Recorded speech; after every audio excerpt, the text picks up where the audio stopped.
السلام علیکم ورحمۃ اللہ وبرکاتہ نحمده ونصلي ونسلم على رسوله الكريم اما بعد قال الله تعالى في القرآن المجيد أعوذ بالله من الشيطان الرجيم بسم الله الرحمن الرحيم إن الذين يكتمون ما أنزلنا من البينات والهدى من بعد ما بيناه للناس في الكتاب أولئك يلعنهم اللاعنون إلا الذين تابوا وأصلحوا وبينوا فأولئك أتوب عليهم وأنا التواب الرحيم۔ سورہ بقرہ آیت نمبر 159 اور 160۔ ترجمہ: بے شک جو لوگ ہماری نازل کی ہوئی واضح آیات اور رہنمائی کی باتوں کو چھپاتے ہیں جب کہ ہم نے تو کتاب میں اسے لوگوں کے لیے بیان کر دیا، تو انہی لوگوں پر اللہ تعالیٰ کی لعنت اور تمام لعنت کرنے والوں کی لعنت ہے، سوائے ان لوگوں کے کہ جنہوں نے توبہ کر لی اور اپنی اصلاح بھی کر لی اور اس کو بیان بھی کر دیا، تو میں بھی ان پر مہربان ہو جاؤں گا اور میں بہت توبہ قبول کرنے والا اور بہت مہربان ہوں۔ نبی پاک صلی اللہ علیہ وسلم کی جامعہ ترمذی کی سیدنا ابو ہریرہ رضی اللہ تعالیٰ عنہ سے روایت فرمایا کہ رسول اللہ صلی اللہ علیہ وسلم نے ارشاد فرمایا کہ جس شخص سے کوئی علم کی بات پوچھی گئی جو اس شخص کو معلوم تھی، پھر بھی اس نے اس کو چھپا لیا، تو ایسے شخص کو قیامت کے دن آگ کی لگام ڈالی جائے گی۔ جامعہ ترمذی 2649 نمبر، سنن ابی داؤد 3658 نمبر، سنن ابن ماجہ 261 نمبر، مشکات المصابیح 223 نمبر، اور اس کی سند کو شیخ زبیر علی زئی اور شیخ البانی نے صحیح کہا۔ آج کے دور میں جب فتنوں نے ہوا پکڑ لی اور اس سانحہ کربلا کو لوگوں نے، جو کہ آج یزیدی ٹولے میں شامل ہیں، مختلف پہلوؤں سے اس واقعے کی معذلہ تحقیر کرنی شروع کی، یزید کو سپورٹ کرنا شروع کیا، تو آج کے دور میں بھی ہم پر یہ ضروری ہو جاتا ہے کہ جو نبی پاک صلی اللہ علیہ وسلم سے، آپ کے اہل بیت اطہار سے، ان کے ساتھیوں سے محبت رکھتے ہیں،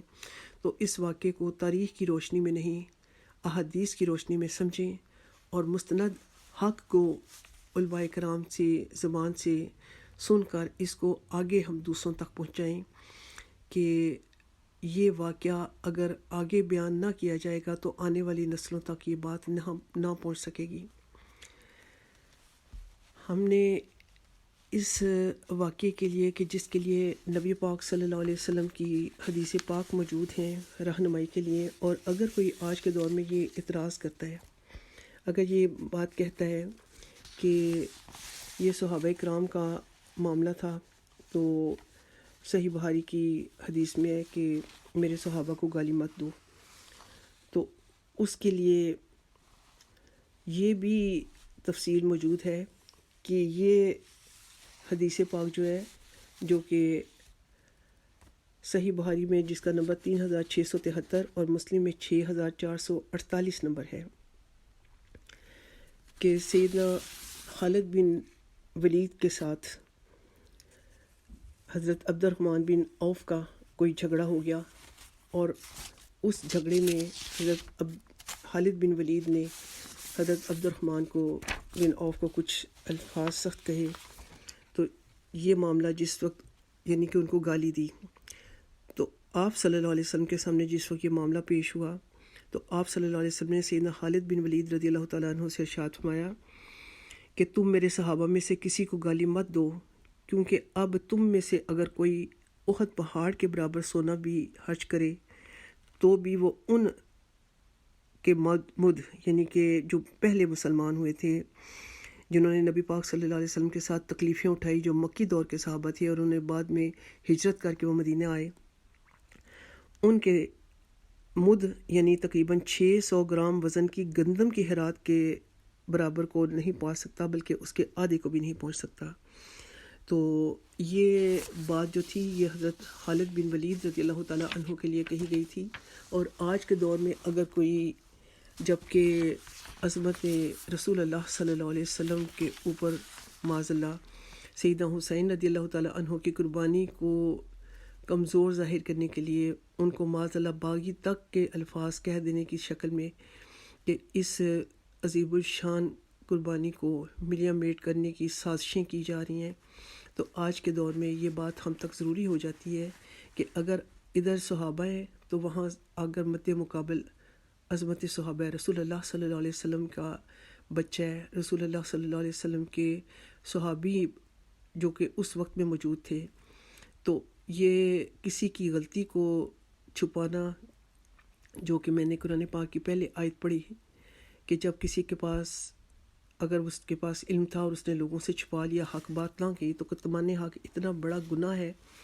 کہ اللہ کریم اس کے ساتھ قیامت کے روز ناراض ہوگا، جیسے کہ نبی پاک صلی اللہ علیہ وسلم کی حدیث پاک سے ہمیں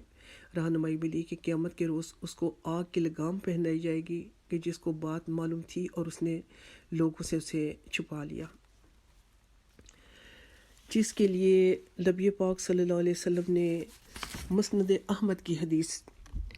2165 نمبر اور اس کی سند کو شیخ زبیر علی صحیح نے صحیح کہا کہ سیدنا عبداللہ عباس رضی اللہ تعالیٰ عنہ بیان کرتے ہیں کہ ایک دن میں نے دوپہر کے وقت میں رسول اللہ صلی اللہ علیہ وسلم کو خواب میں دیکھا،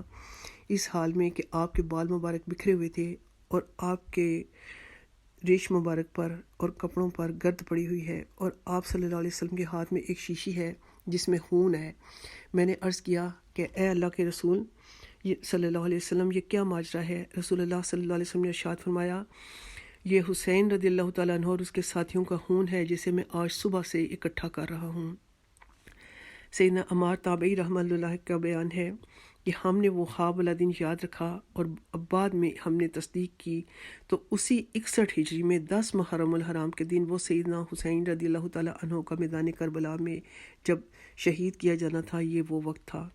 جو کہ سیدنا عبداللہ بن عباس کو خواب میں دکھایا گیا، اور نبی پاک صلی اللہ علیہ وسلم کی اپنی حدیث پاک کا مفہوم ہے کہ جس نے خواب کی حالت میں مجھے دیکھا اس نے مجھے ہی دیکھا، کہ شیطان میری شکل اختیار نہیں کر سکتا، اور وہ حضرت عبداللہ بن عباس تھے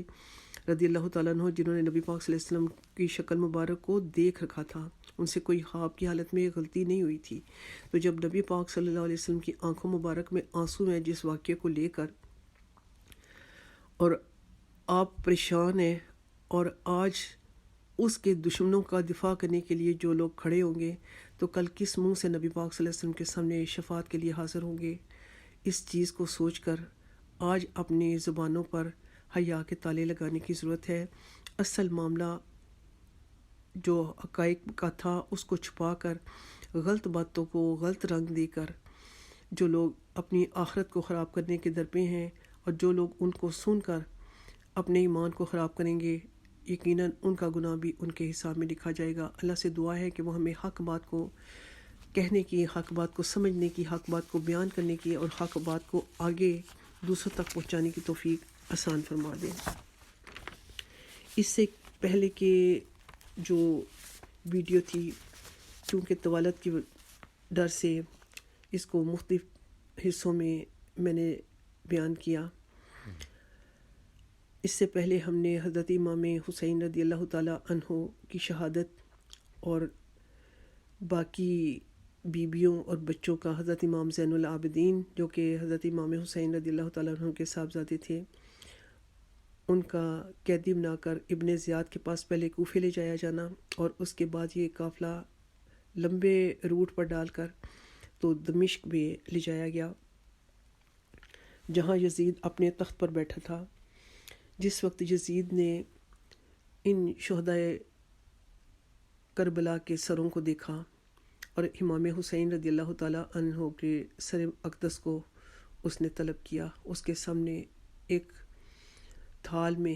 آپ کا سر اقدس رکھا گیا۔ یزید کے ہاتھ میں ایک چھڑی تھی جس کو اس نے امام حسین رضی اللہ تعالیٰ عنہ کے لبوں پر مارا۔ اس پر دربار میں موجود ایک صحابی، انہوں نے کہا کہ یزید اپنی چھڑی ہٹا لے کہ میں نے ان لبوں پر رسول اللہ صلی اللہ علیہ وسلم کو بوسہ دیتے ہوئے دیکھا ہے۔ اور یزید نے ان شہدائے کربلا کے کٹے ہوئے سروں کو دیکھ کر جو بات کہی، اس نے کہا کہ آج میں نے اپنے بدر والوں کا بدلہ لے لیا۔ آج میرے بدر والے زندہ ہوتے تو وہ میرا یہ کام دیکھ کر کہتے کہ اے یزید تیرے ہاتھ کبھی شل نہ ہوں. یعنی کہ یزید کے وہ کافر بڑے کافر رشتہ دار جو کہ جنگ بدر میں مارے گئے تھے، اس نے کہا کہ آج میں نے ان کا بدلہ لے لیا جنہوں نبی پاک صلی اللہ علیہ وسلم کے مقابلے میں جنگ کی تھی. اور اس کے علاوہ اس نے بنی ہاشم کے لیے یہ بھی کہا کہ بنی ہاشم میں کہیں کوئی وہی نہیں آتی تھی، وہی کا ڈھونگ رچایا تھا معاذ اللہ. یہ وہی یزید کے وہ جذبات تھے. لیکن آج کے دور میں یزید کا دفاع کرنے والے ان تمام چیزوں کو جانتے ہوئے بھی اس کا دفاع کرنے پر تلے کھڑے ہیں. یزید نے جب اس کو یہ خبر پہنچی کہ شہروں میں بغاوت پھیل گئی ہے، جب لوگوں کو یہ پتہ چلا کہ اللہ کے رسول کے اس بچے کو اور ان کے ساتھیوں کو میدان کربلا میں شہید کر دیا گیا ہے، تو اب یزید کو یہ خبر پاتے ہی اس نے لوگوں کو اپنی بے گناہی ثابت کرنے کے لیے مدینہ کے گورنر مسلم بن عقبہ جو کہ ایک ظالم انسان تھا، اب اس کو لکھا کہ جو چند لوگ تھے مدینے کے جنہوں نے میری صاحب بیعت کی تھی اور مجبوری کے عالم میں اور بعد میں بے حبری میں کی تھی، تو چونکہ حسین کے قتل سے لوگوں کو میرے خلاف دل میں بغاوت بھڑک اٹھی ہے، تو اب تم مدینے کے چوٹی کے سرداروں کو میرے پاس بھیجو تاکہ میں ان سے اپنی بیعت لوں. اب یہ جو چوٹی کے لوگ تھے ان میں حضرت جابر بن عبداللہ اور دوسرے صحابہ کرام بھی موجود تھے. مسلم بن عقبہ نے ان لوگوں کو جمع کیا اور ان لوگوں کو یزید کے پاس جانے کے لیے کہا. حضرت جابر بن عبداللہ یزید کے پاس نہیں گئے. جو لوگ گئے یزید نے ان لوگوں کو بیت المال میں سے لاکھوں کے حساب سے مال دیا. اور کس لیے دیا؟ رشوت کے طور پر دیا. یہ لوگ اس کے دیے ہوئے مال کو قبول نہ کرتے تب بھی ان کے لیے یزید ظلم کرتا. اب یہ لوگ واپس مدینہ پہنچے تو انہوں نے آ کر مدینے والے جس وقت انصار اور مہاجرین ان کے پاس جمع ہوئے تو انہوں نے کہا کہ یزید نے ہمیں جو رشوت دی ہے اگر اس رقم کو دیکھیں تو اس کی خشامت کرنا ہمارے پہ بنتی ہے، لیکن ہم ایک ایسے شخص کے پاس سے ہو کر آ رہے ہیں کہ نہ اس کے پاس دین ہے اور نہ ایمان ہے، ایسے شخص کی بیعت کرنا روا نہیں ہے. اب سب مدینے والوں سے کے سامنے ہم یہ بات کرتے ہیں کہ ہم میں سے کچھ لوگوں نے بحالت مجبوری کہ یزید کا ظلم تھا، پیچھے ڈنڈا چل رہا تھا اور ہم نے یزید کی بیعت کی تو ہم اس بیعت کو توڑتے ہیں، یہ کہہ کر انہوں نے اپنی پگڑیاں اتار دیں. اور مدینے میں جتنے باقی لوگ تھے جنہوں نے مسلم بن عقبہ کے ہاتھ پر مجبوری کی وجہ سے، خوف کی وجہ سے، ظلم سے بچنے کے لیے بیعت کی تھی، ان سب نے بھی پگڑیاں اتار دیں اور بیعت توڑ دیں. یہ وہ بیعت تھی جس کے لیے آج دلیل دیتے ہیں کہ جی صحابہ نے یزید کی بیعت کر لی تھی. اب یزید کو جس وقت اس واقعے کا علم ہوا تو اس نے دوبارہ مسلم بن عقبہ کو خط لکھا اور اس نے کہا کہ تمام مدینے والوں کو اکٹھا کرو اور جابر بن عبداللہ انصاری صحابی جو ہیں ان سے لازمی بیعت لو. مسلم بن عقبہ نے مدینے والوں کو جمع کیا. بنی سلمہ کا قبیلہ جمع ہوا جو کہ حضرت جابر بن عبداللہ رضی اللہ تعالیٰ عنہ کا قبیلہ تھا. تمام قبیلے والوں نے خوف کی وجہ سے مسلم بن عقبہ کے ہاتھ پر بیعت کی یزید کے حق میں. لیکن مسلم بن عقبہ بھی ایک شاطر آدمی تھا. اس نے کہا کہ جب تک جابر بن عبداللہ جو کہ قبیلے کا سردار ہے وہ بیعت نہیں کرے گا، تم تو عام آدمی، میں تمہارے پورے قبیلے کی بیعت کو تسلیم نہیں کرتا، میرے لیے یہ بیعت کوئی معنی نہیں رکھتی جب تک کہ جابر بیعت نہیں کرے گا. اور اگر جابر نے بیعت نہ کی تو بنی سلمہ کا قبیلہ اور جس قبیلے نے بیعت نہیں کی ان تمام قبیلوں کو قتل کر دیا جائے گا. اب قبیلے والے بنی سلمہ کے قبیلے والے جو کہ حضرت جابر بن عبداللہ کا قبیلہ تھا، یہ لوگ ان کے پاس آئے اور حضرت جابر سے کہا کہ جابر، ہم جانتے ہیں کہ ہم نے حالت مجبوری میں بیعت کی تھی، لیکن اگر ہم اب مسلم کے ہاتھ پر بیعت دوبارہ نہیں کرتے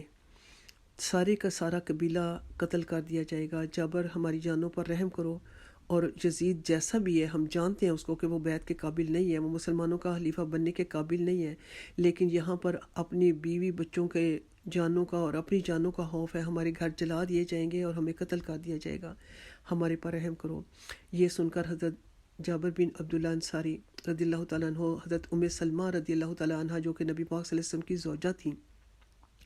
اور اس وقت حیات تھیں، ان کے پاس گئے اور جا کر یہ سارا معاملہ بیان کیا۔ حضرت ام سلمہ رضی اللہ تعالیٰ عنہ نے حضرت جابر سے کہا کہ جابر، اللہ کی قسم یہ مسلمانوں کے خلیفہ بننے کے قابل نہیں ہے، مگر تم بھی قتل کر دیے جاؤ گے اور تمہارا قبیلہ بھی قتل کر دیا جائے گا۔ ایسے ہی فتنے سے بچنے کے لیے میں نے اپنے بھتیجے کو بھی بیعت کرنے کے لیے کہہ دیا ہے کہ یہ ایک مجبوری ہے، ورنہ تم اور تمہارا سارا قبیلہ قتل کر دیے جائیں گے۔ اور باقی مدینے کے لوگوں کو بھی یزید نے یہی قتل کی دھمکی دے کر تو ان سے یہ بیعت کروائی۔ لیکن جب بیعت توڑنے کا معاملہ ہوا تو اس عرصے میں یزید نے واقع ہرا کیا۔ ادھر یہ جو قیدیوں کا وفد، قیدی جو کائنات کے شہزادیاں تھیں اور جن کو یزید نے قیدی بنا کر اپنے دربار میں طلب کیا تھا، لیکن بغاوت کی پھیلنے کی ڈر سے اب اس نے ان کو واپس مدینہ بھیجنے کا فیصلہ کیا، اور یوں یہ لٹا پٹا قافلہ واپس مدینے آیا۔ لوگوں کو کچھ خبر نہیں تھی کہ کربلا میں کیا ہوا۔ جس وقت یہ قافلہ واپس آیا تو اب واپس آ کر حضرت بی بی زینب رضی اللہ تعالیٰ عنہا نے اور حضرت امام زین العابدین نے کربلا کے وہ اندوناک واقعہ بیان کیا، لوگوں کو خبر ہوئی اور لوگ یزید کے خلاف ہو گئے۔ اب اس کے بعد یہ تمام واقعات تھے کہ جو لوگوں نے بیعت توڑی، یزید کو خبر ہوئی، یزید نے مسلم بن عقبہ کو دوبارہ بیعت لینے کے لیے لوگوں سے کہا، اور اس عرصہ میں اس نے مسلم بن عقبہ کو کہا کہ میں تم پر مدینہ 3 دن کے لیے حلال کرتا ہوں۔ اور مسلم بن عقبہ کے اس لشکر نے مسجد نبوی شریف میں 3 دن تک اپنے گھوڑے اور اونٹ باندھے اور مسجد نبوی شریف کی خدمت کو پامال کیا گیا۔ اذان اور نماز کو 3 دن کے لیے موقوف کر دیا گیا، اور اس پاک مسجد میں اس لشکر کے گھوڑوں کے پیشاب اور لیس سے صحن کو آلودہ کیا گیا۔ مدینے میں رہنے والے 10,000 لوگوں کو شہید کیا گیا، ان کے گھر جلائے گئے، ان کے گھروں کو لوٹا گیا۔ اور اس کے بعد یزید نے اس واقعے کے بعد خانہ کعبہ پر اپنا لشکر بھیجا جو کہ 12,000 پر مشتمل تھا، اور اس لشکر نے خانہ کعبہ پر سنگ باری کی اور خانہ کعبہ کا صحن پتھروں سے بھر گیا۔ خانہ کعبہ کا غلاف آگ لگنے سے، جو کہ پتھر ایک دوسرے پر ڈالے جائے، زور سے مارے جائیں تو پتھروں سے آگ چمکتی ہے۔ خانہ کعبہ کے غلاف کو آگ لگی اور 3 دن تک خانہ کعبہ جو تھا وہ بے لباس رہا۔ جب یہ لشکر جو کہ یزید نے خانہ کعبہ پر چڑھائی کے لیے بھیجا تھا اور حضرت عبداللہ بن زبیر کی مخالفت میں بھیجا تھا اور اللہ کے گھر کی حرمت کو پامال کیا، جس وقت یہ واقعہ ہوا اس وقت اطلاع آئی کہ یزید پلید کلنج کے درد میں مبتلا ہو کر اس جہان فانی سے جہنم واصل ہو گیا ہے۔ اس پر حضرت عبداللہ بن زبیر نے مسلمانوں کے چننے سے وہ مکے میں اپنی خلافت قائم کی۔ اب یہ مجرم جو کہ حضرت امام حسین رضی اللہ تعالیٰ عنہ اور ان کے ساتھیوں کو جنہوں نے شہید کیا اور بے دردی سے شہید کیا، پیاسا رکھ کر شہید کیا، اور بعد میں اس قافلے کے اوپر یہ ظلم توڑے کہ جن شہروں سے یہ قافلہ گزرتا، قافلے کے آگے شادیانے بجائے جاتے اور لوگوں کو یہ کہا جاتا کہ یہ حکومت کے باغی تھے جن کو قتل کر دیا گیا ہے اور یہ ان کے اہل ہیں، جن کو قیدی بنایا گیا ہے، اور ان قیدیوں کی طرف نہ کوئی دیکھے اور نہ کوئی ان سے بات کرے۔ یہ تمام ظلم کس کے حکم سے ہوئے؟ یزید کے ظلم سے۔ فرعون نے بچوں کو اپنے ہاتھ سے ذبح نہیں کیا تھا، تو کیا 90,000 بچوں کا حضرت موسیٰ علیہ السلام جس دور میں پیدا ہوئے ہیں، تو کیا ان 90,000 بچوں کے قتل کو فرعون کی طرف منسوب نہیں کیا جاتا؟ جو آج کہتے ہیں کہ نہیں یزید نے تو کوئی قتل نہیں کیا، کسی ایک کتاب میں بھی دکھا دیں کہ یزید نے حکم دیا وہ قتل کرنے کا، تو اگر یزید نے ان کے اوپر ظلم کرنے کا حکم نہیں دیا تھا تو کیا ابن زیاد اپنی مرضی سے یہ سب کچھ کر رہا تھا؟ اور اگر اپنی مرضی سے کر رہا تھا تو اس کے بعد اس کو معزول کیوں نہ کیا گیا، اس کے بعد اس کو سزا کیوں نہ دی گئی؟ لیکن یہ سوالات آج بھی خاموش ہیں، اور یزید کا دفاع کرنے والے اپنی سر توڑ کوشش کر رہے ہیں کہ کسی طریقے سے اس واقعے کو دبا دیا جائے اور آنے والی نسلوں تک اس واقعے کو ایک عام واقعہ سمجھ کر، ایک معاذ اللہ معمولی واقعہ سمجھ کر بیان کیا جائے، اور اس میں حضرت امام حسین رضی اللہ تعالیٰ عنہ کو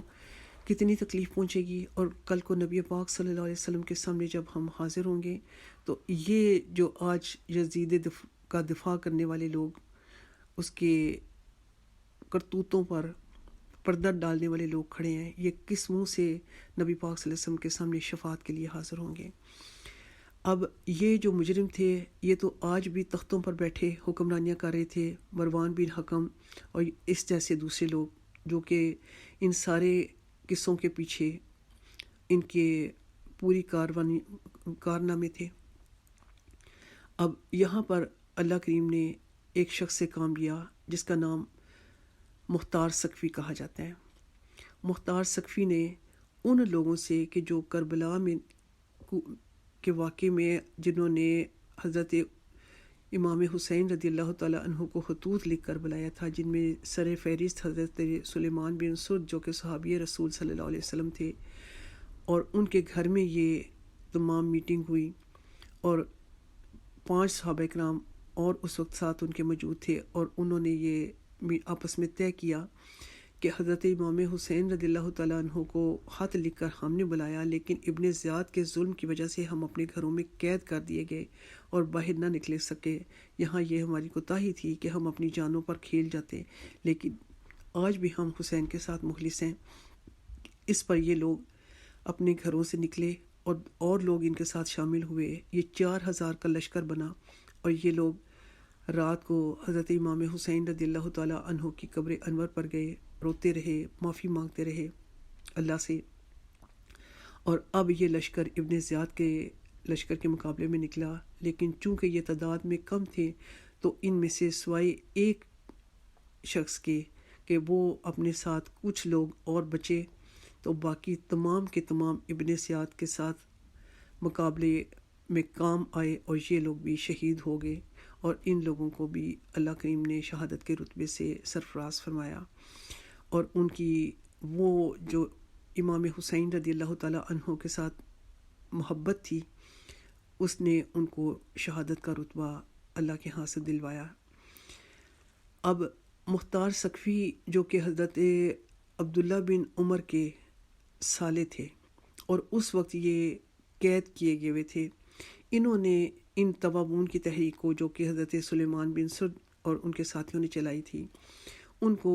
قید خانے سے پیغام بھیجا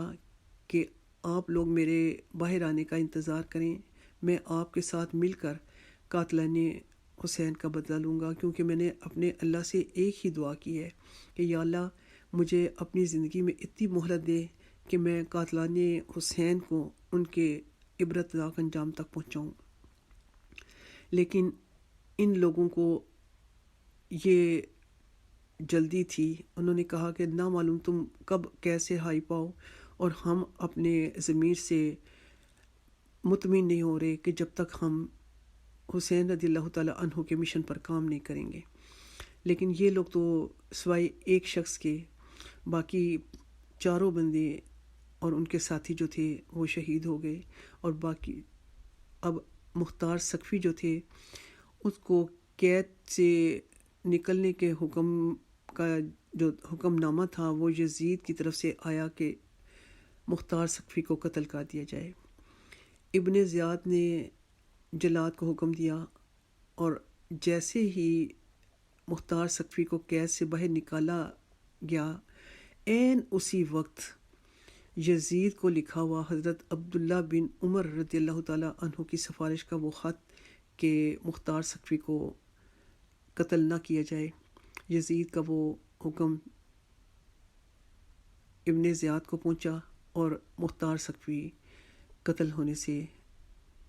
بچ گئے۔ اب مختار ثقفی شہروں بشہروں پھرے اور انہوں نے قتل حسین کا بدلہ لینے کا نعرہ لگایا، اور لوگ چونکہ لوگوں کے دل جلے ہوئے تھے، لوگ ان کے ساتھ شامل ہوتے گئے، اور مختار ثقفی نے اس طرح اقتدار حاصل کیا، اور اقتدار حاصل کر کے سب سے پہلا کام جو انہوں نے کیا وہ یہ تھا کہ جو شخص کربلا میں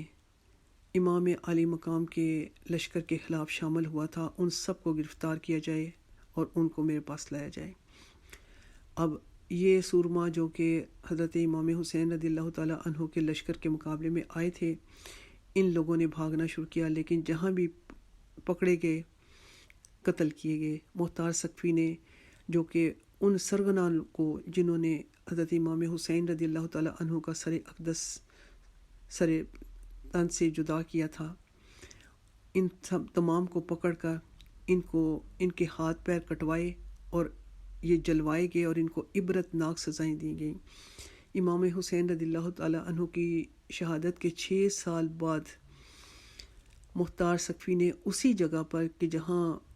امام حسین رضی اللہ تعالیٰ عنہ کا سر اقدس ابن زیاد کے سامنے تخت میں تھال میں رکھ کر پیش کیا گیا تھا، اسی جگہ ابن زیاد کا سر کاٹ کر مختار ثقفی کے سامنے تھال میں رکھا گیا، اور باقی ان مجرموں کے سر بھی کاٹ کر رکھے گئے۔ اور ترمذی کی روایت میں ہے کہ ایک سانپ ان سروں کے اوپر پھرا اور پھر 3 مرتبہ ابن زیاد کے نتھنوں میں داخل ہوا اور پھر منہ کے راستے باہر نکلا، اور ابھی آخرت کا عذاب جو ہے وہ باقی ہے۔ اور اس کے بعد مختار ثقفی کے خلاف جب یہ لوگ جو اقتدار میں تھے، اب انہوں نے مختار ثقفی کے خلاف بھی اعلان جنگ کیا، اور مختار ثقفی کی جو کوفے کے اندر رسد تھی وہ بند کر دی گئی، کھانے پینے کا انتظام، کوفے میں پہنچنے والی ہر چیز بند کر دی گئی، اور مختار ثقفی یوں یہ سمجھ گئے کہ اب وہ وقت آ پہنچا کہ اللہ نے مجھ سے جو کام لینا تھا میں نے وہ کام کر لیا، اللہ میری اس کوشش کو قبول فرمائے۔ اور اب انہوں نے کہ حالات دگرگوں ہوتے جا رہے تھے، حکمران اپنے اقتدار کے اختیار سے فائدہ اٹھاتے ہوئے مختار ثقفی کے گرد گھیرا تنگ کر رہے تھے۔ مختار ثقفی نے خود غسل کر کے کفن پہنا اور قلعے سے باہر آئے، نماز نفل ادا کی اور اللہ سے دعا کر کے شکرانہ ادا کیا کہ اللہ جو دعا میں نے تجھ سے کی تھی کہ میں اپنی زندگی میں قاتلان حسین سے بدلہ لوں، تو میری اس کوشش کو تو نے قبول فرمایا اور میں قاتلان حسین سے بدلہ لینے میں کامیاب ہو سکا۔ یوں مختار ثقفی کو بھی شہید کر دیا گیا، اور آج ان پر نبوت کا جھوٹا دعویٰ کیا جاتا، الزام لگایا جاتا ہے کہ انہوں نے نبوت کا دعویٰ کر دیا تھا جو کہ جھوٹا تھا، جبکہ صحابہ کرام ان کے پیچھے نمازیں پڑھتے تھے، ان کو زکوٰۃ دیتے تھے، اور اگر انہوں نے نبوت کا دعویٰ کیا ہوتا تو وہ دائرہ اسلام سے خارج ہو جاتے۔ صحابہ کرام حضرت عبداللہ بن عمر جیسے جلیل القدر صحابی ان کے پیچھے نماز نہ پڑھتے۔ تو آج کے دور میں جب اعتراضات کیے جاتے ہیں تو ان اعتراضات میں ایک یہ بھی بات کہی جاتی ہے کہ یزید لا علم تھا۔ یزید ہرگز لا علم نہیں تھا، لا علم ہوتا تو ان واقعات میں جو پہلا واقعہ تھا حضرت مسلم بن عقیل کے شہید کیے جانے کا، اس پر مطلع ہوتے ہی وہ ابن زیاد کو معزول کر دیتا، لیکن نہ اس نے معزول کیا نہ اس نے سزا دی، بلکہ الٹا حضرت امام حسین رضی اللہ تعالیٰ عنہ کے کوفے آنے پر حر کو بھیجا اور ابن زیاد کو وہاں تعینات کیا، جو کہ ایک ظالم سپہ سالار تھا، اور اس کے بعد پانی بند کروانا یزید کے حکم سے ہوا، اور قتل کے بعد بیویوں اور بچوں کو قیدی بنا کر اپنے دمشق میں منگوانا یزید کے حکم سے ہوا۔ یزید نے امام حسین رضی اللہ تعالیٰ عنہ کے ہونٹوں مبارک پر چھڑیاں ماریں اور بدر والوں کے بدلہ لینے کا ذکر کیا، اور اس کے بعد مدینے پر یزید کے حکم سے واقعہ ہرا پیش آیا، مدینہ پاک کی تباہی کی گئی، وہاں پہ رہنے والوں کو مارا گیا، قتل کیے گئے، گھر جلائے گئے، اور اس کے بعد خانہ کعبہ پر چڑھائی یزید کے حکم سے ہوئی۔ یہ تمام یزید کے جو کالے کرتوت ہیں، یہ کیا یزید کو بچا سکیں گے؟ اور قسطنطنیہ والی جو حدیث ہے جس کا سہارا لے کر تو یزیدی ٹولہ یزید کی حمایت کرتا ہے، اور اس میں بھی صحیح بخاری میں 2924 نمبر کی حدیث ہے کہ نبی پاک صلی اللہ علیہ وسلم نے فرمایا کہ میری امت کا پہلا لشکر جو کیسرے روم کے شہر قسطنطنیہ کے لیے جنگ کرے گا، ان کی مغفرت کر دی گئی ہے۔ ابو عمران تابعی رحمۃ اللہ علیہ کا بیان ہے کہ ہم قسطنطنیہ پر حملے کے لیے روم پہنچے، اور ہمارے امیر لشکر، یعنی کہ پہلے جو لشکر کے امیر تھے عبد الرحمن بن خالد بن ولید تھے، وہاں سیدنا ابو ایوب انصاری رضی اللہ تعالیٰ عنہ نے ہمیں ایک آیت کی تفسیر سمجھائی، پھر آپ اللہ جلالہ کی راہ میں جہاد میں شریک ہوتے رہے، اور بالآخر قسطنطنیہ میں دفن ہوئے۔ سنن ابی داؤد حدیث نمبر 2512، یعنی کہ پہلے لشکر میں یزید نہیں تھا، پہلے لشکر کی جو امیر تھے، امیر لشکر، وہ عبد الرحمن بن خالد بن ولید تھے۔ اس کے بعد سیدنا ابو ایوب انصاری رضی اللہ تعالیٰ عنہ روم میں اس لشکر میں فوت ہوئے جس میں امیر لشکر یزید بن معاویہ تھا۔ صحیح بخاری حدیث نمبر 1186 نمبر۔ قسطنطنیہ پر ایک سے زیادہ حملے ہوئے، اور حضرت سیدنا ابو ایوب انصاری رضی اللہ تعالیٰ عنہ خود ان تمام لشکروں میں شامل رہے۔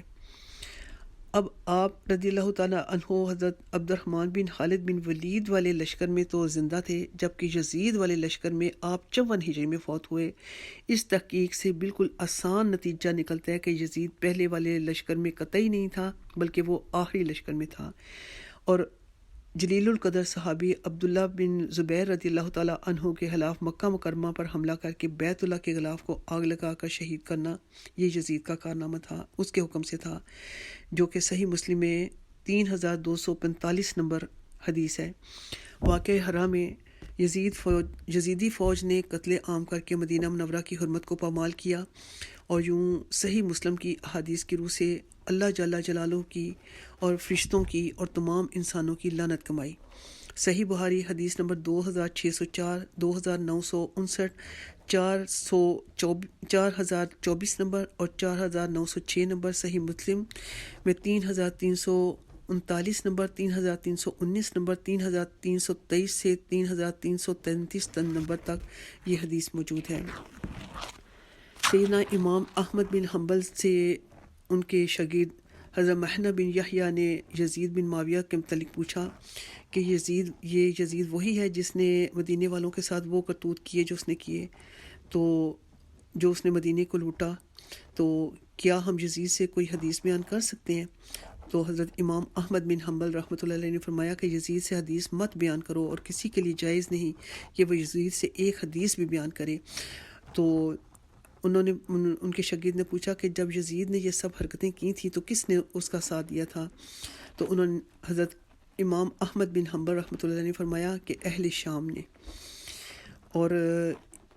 اس کے بعد جب سیدنا حسین رضی اللہ تعالیٰ عنہ کو شہید کیا گیا تو آپ کا سر مبارک یزید کے چہیتے گورنر عبداللہ بن زیاد عراقی کوفی نجدی کے سامنے لا کر رکھا گیا، تو وہ بدبخت اس نے بھی آپ کے سر مبارک کو ہاتھ سے چھڑی سے کوریدا۔ یہ دیکھ کر سیدنا انس بن مالک نے اس حبیث کو تنبیہ کرتے ہوئے فرمایا کہ اللہ کی قسم، سیدنا حسین اپنی شکل و صورت کے اعتبار سے رسول اللہ صلی اللہ علیہ وسلم کے سب سے زیادہ مشابہ تھے۔ صحیح بخاری حدیث نمبر 3748، جامعہ ترمذی 3778 نمبر۔ یزید کے دور ملوکیت میں بھی ملوکیت میں اس سانحے کے جو کہ کربلا کا تھا، اس کے بعد بھی یزید بن معاویہ نے کوئی اپنے کوفی نزدیک گورنر عبید اللہ زیان کو سزا دینا نہ کہیں کسی روایت میں ملتا ہے، نہ معزول کرنا ملتا ہے، جو کہ اس حقیقت کا منہ بولتا ثبوت ہے کہ یزید بن معاویہ خود بھی اس جرم میں برابر کا شریک تھا۔ اور صحیح بخاری اور صحیح مسلم کی حدیث میں ہے کہ جب سیدنا علی بن حسین کے بیٹے حضرت امام سجاد زین العابدین کا اپنا بیان ہے کہ جب میں اپنے والد سیدنا حسین ابن علی رضی اللہ تعالیٰ عنہ کی شہادت کے بعد یزید ابن معاویہ کے دربار سے واپس مدینہ آیا تو سیدنا مسعود بن محرمہ صحابی رضی اللہ تعالیٰ عنہ میرے پاس آئے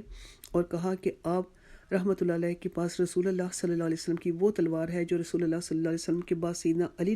رضی اللہ تعالیٰ عنہ، پھر سیدنا حسن رضی اللہ تعالیٰ عنہ، پھر سیدنا حسین رضی اللہ تعالیٰ عنہ کی شہادت کے بعد آپ تک پہنچی ہے، وہ تلوار مجھے عنایت فرما دیں، کیونکہ مجھے ڈر ہے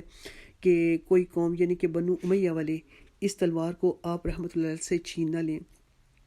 جب تک میری جان ہے، اللہ کی قسم میں اس کی حفاظت کروں گا۔ صحیح بخاری 3110 نمبر، صحیح مسلم 6309 نمبر حدیث۔ جامعہ ترمذی میں سانپ والی جو روایت ہے وہ 3780 نمبر کی حدیث ہے کہ عبداللہ بن زیاد کے نتنوں میں وہ سانپ جو کہ اس کا سر کٹا ہوا مختار بن سقفی کے سامنے رکھا تھا، تو یہ لمبا سانپ جو تھا یہ تمام سروں پر گھوما اور عبید اللہ بن زیاد کے نتنوں میں گھس گیا اور تھوڑی دیر کے بعد اس کے سر میں رکا اور پھر نکل کر غائب ہو گیا۔ تو اللہ کی لعنت ہو ان لوگوں پر جنہوں نے رسول اللہ صلی اللہ علیہ وسلم کے اس پھول کو، جس کو آپ اپنے کندھ مبارک پر سواری کرایا کرتے تھے اور جن کی خاطر آپ اپنی نماز کا سجدہ لمبا کیا کرتے تھے اور جن کو آپ چوما کرتے تھے اور جن کے لیے آپ دعا کرتے تھے کہ یا اللہ میں حسن اور حسین سے محبت کرتا ہوں، تو بھی ان سے محبت فرما، اور جو ان سے محبت کرے تو اس سے بھی محبت فرما، اور جو ان سے بغض رکھے تو اس سے بغض رکھ۔ اللہ کا بغض رکھنا یہ ہے کہ اللہ چونکہ جسم سے، حیت سے، احساس سے پاک ہے، اللہ اس اپنے بندے پر اپنی رحمت نازل نہیں کرے گا۔ اللہ سے دعا ہے کہ اس تمام چیزوں کے بیان کرنے میں میرے منہ سے کوئی لفظ غلط نکل گیا ہو تو اللہ کریم میرے اعمال نامے سے اور آپ تمام سننے والوں کے ذہنوں سے اس غلط لفظ کو مٹا دے اور مجھے معاف فرما دے، اور جو کچھ میں نے صحیح کہا، درد دل کے ساتھ کہا، اہل بیت اطہار اور ان کے ساتھیوں کی محبت میں کہا، اللہ اس ٹوٹی پھوٹی کوشش کو قبول فرما کر میرے لیے کفارہ سیئات بنا دے، آخرت میں بخشش کا باعث بنا دے۔ اور آپ لوگوں سے بھی استدعا ہے کہ اس واقعے کو جو کہ میں نے صحیح الاسناد روایات کے ساتھ مولانا اسحاق رحمۃ اللہ علیہ کہ اللہ کریم ان کی قبر کو نور سے بھرے، کہ انہوں نے بڑی تحقیق کے ساتھ احادیث کو جمع کر کے احادیث کو کی روشنی میں اس واقعے کو مستند روایات کو امت تک پہنچایا۔ اور علی بھائی کے ریسرچ پیپر 72 سے میں نے کافی چیزوں کو ماخوذ کیا۔ اللہ تعالیٰ ان کے نیک کاموں کا ان کو اجر دے، ان کی غلطیوں سے درگزر فرمائے۔ اللہ تعالیٰ سے دعا ہے کہ اللہ ہمیں اپنی محبت، اپنے رسول کریم صلی اللہ علیہ وسلم کی محبت، نبی پاک صلی اللہ علیہ وسلم کے اہل بیت اطہار کی محبت اور تمام نیک لوگوں کی محبت عطا فرمائے، اور ان لوگوں نے جنہوں نے اللہ کی راہ میں قربانیاں دیں، اللہ ان کی قربانیوں کو اپنی جناب میں قبول فرما کر بڑھا چڑھا کر اجر عطا فرمائے، اور دشمنوں کو جو آج کے دور میں مسلم لوگ ان کے دشمن بنے ہیں ان کو ہدایت دے، اور تاکہ وہ ان پاک نفوس سے دشمنی کر کے اپنی آخرت نہ خراب کر لیں۔ اللہ سے دعا کرتے ہوئے کہ اللہ ہم سب کا ایمان پر خاتمہ کرے اور ان نیک لوگوں کے ساتھ ہمارا روز محشر کو حشر کرے، گو ہمارے اعمال ان کے جیسے نہیں ہیں۔ آمین ثم آمین بجاہ نبی الامین سید المرسلین صلی اللہ علیہ وسلم۔ سبحانک اللہم و بحمدک نشہد ان لا الہ الا انت نستغفرک و نتوب الیک۔ السلام علیکم ورحمۃ اللہ وبرکاتہ۔